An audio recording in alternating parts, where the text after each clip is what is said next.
但是因为我不是中央委员，然后我不知道要到这里来拜票或者是5分钟的自我介绍，完全不知道。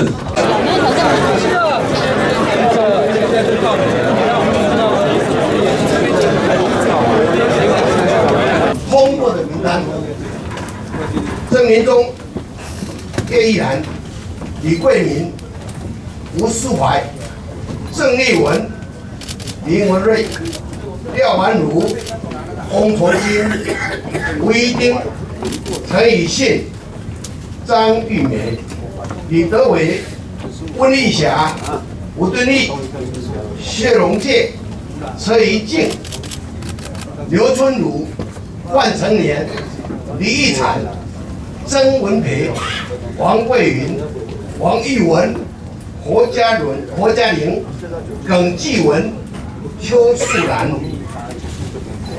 谢银华、李慧兰、张志伦、石雪燕、连延章、徐锦如、王连华、林永志。我现在宣布没有通过名单张显耀。以上，这是今天行使头一天投票的结果。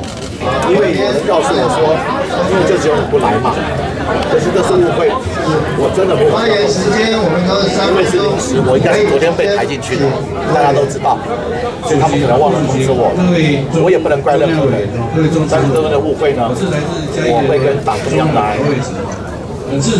提出申诉，也提出报告，然后看用什么方式来处理。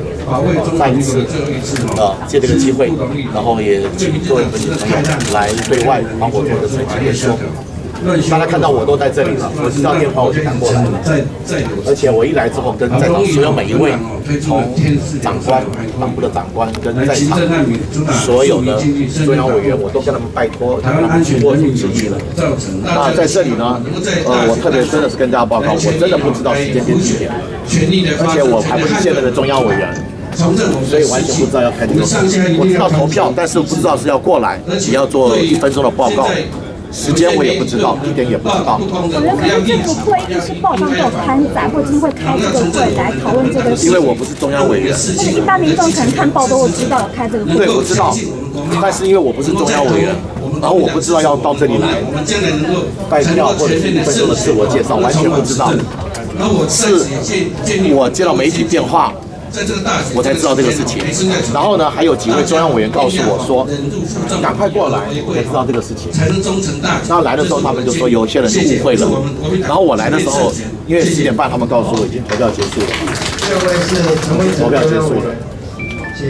那投票结束了，所以在这里我要特别跟大家报告这个事情。好，请大家帮忙做澄清。